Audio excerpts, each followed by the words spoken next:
When Absolute Green Lantern got started, I don't think it would be unfair to say that it took a little while to find its groove. Where series like Absolute Batman and Absolute Superman wore their messages on their sleeves, it took a little while for me to get what Absolute Green Lantern was trying to say about life. What initially seemed like an alien invasion story where Abin Sur came to the sleepy town of Evergreen and put the residents through a cosmic personality test has become a war of competing philosophical ideologies, defined by the power of cosmic flames. The wielders of the Gold Flame believe that their grasp of knowledge is the pinnacle of enlightenment. The Black Flame argues the opposite, that their chaotic approach is the peak. And sandwiched between the two are the Green Flame, representing correct action, and the Red Flame, representing restraint. Lately, these rigid theological boundaries have completely collapsed though. Hal Jordan recently unlocked the Pink Flame of Love, while Sinestro has managed to wield both the Black and Gold Flames simultaneously.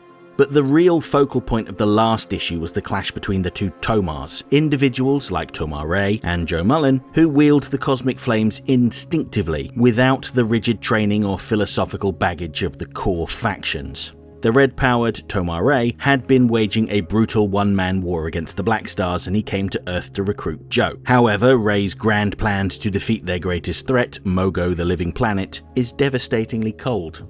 He views their Green Lantern vessel as a gun, and the 2,000 kidnapped human residents of Evergreen as the bullets. Re's plan is simple maths: sacrifice those 2,000 lives by flinging them at Mogo, using the sheer psychic trauma of their simultaneous deaths to suffocate the living planet's consciousness and save trillions. While Re saw it as a necessary sacrifice, Jo refused to play God with the lives of her neighbours. Using her phasing ability, she broke free of Re's shackles and trapped him in a cage, choosing to find another way. Meanwhile, outside of the ship, the rest of the crew was busy fighting off the Black Stars, discovering new truths about their shifting powers along the way. John Stewart realised his gold power is entirely defensive, making him untouchable, but unable to deal damage. Guy Gardner tapped into total bodily control, forming a cannon out of his abdomen to launch stomach acid at his enemies. But their victory was short-lived. Mogo, the Living Planet, arrived on the scene with a horrifying decree. They all have been marked for death by the controller of Mu, Sinestro.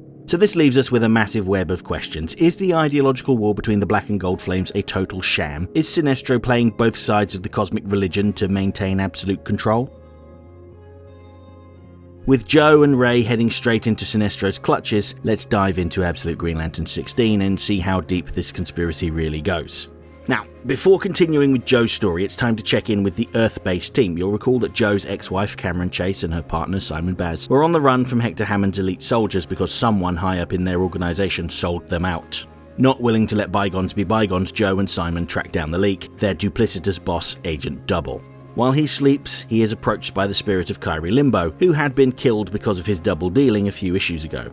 She tells him that the Oracle has revealed a secret of the universe to her. Inside everything, there's something bigger.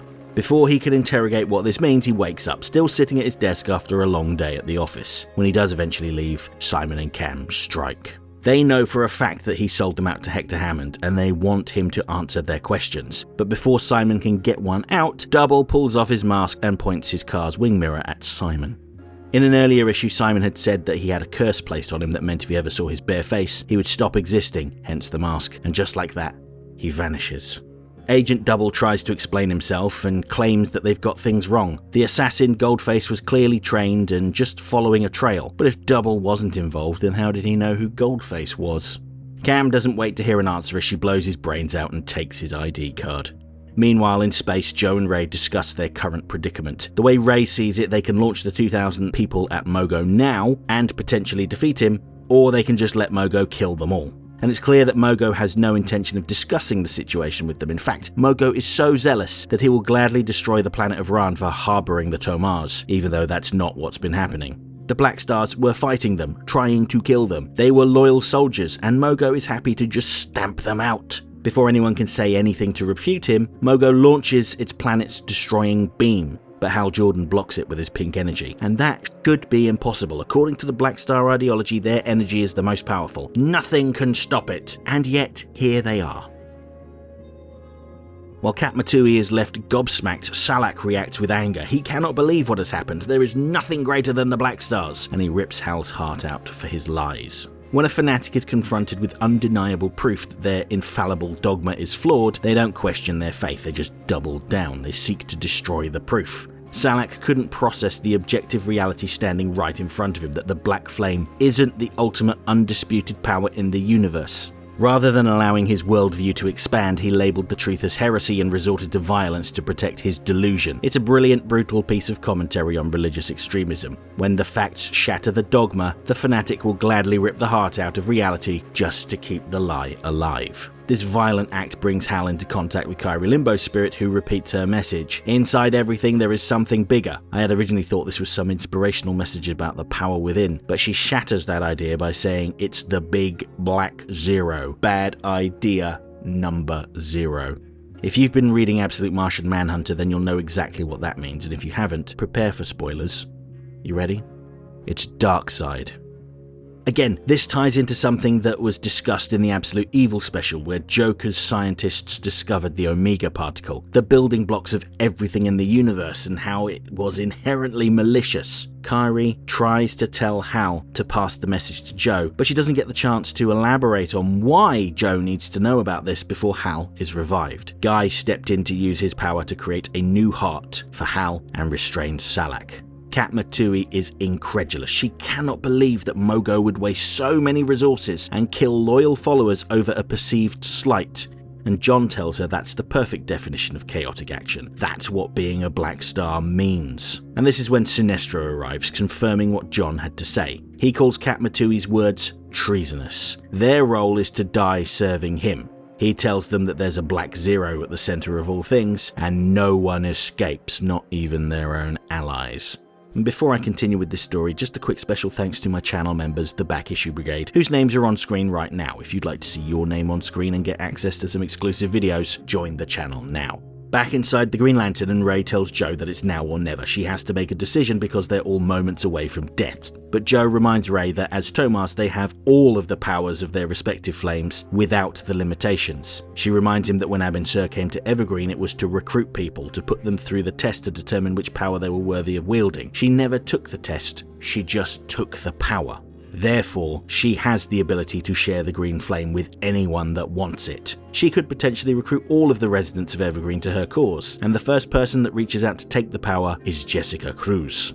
However, this course of action demonstrates an objective flaw with the concept of correct action, because the correct action will vary depending on the person. For Joe, the correct action was to try to save everybody. But for Jessica, someone who has been ignored and overlooked, made to feel less than, the correct action is to align with Mogo and destroy everybody. And that is the irony of Joe's democratic experiment. By giving the power of correct action to the powerless, she forgot that morality is entirely subjective and a broken world produces broken convictions. Jessica doesn't want to save the day, she wants to burn it all down, proving that in Darkseid's inherently cruel, absolute universe, the big black zero of malice is baked into the very fabric of existence.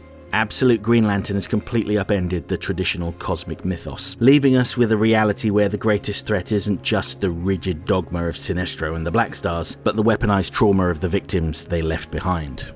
It's a suitably dark shift for the series, and it leaves me wanting to see how Jo survives her own light being turned against her.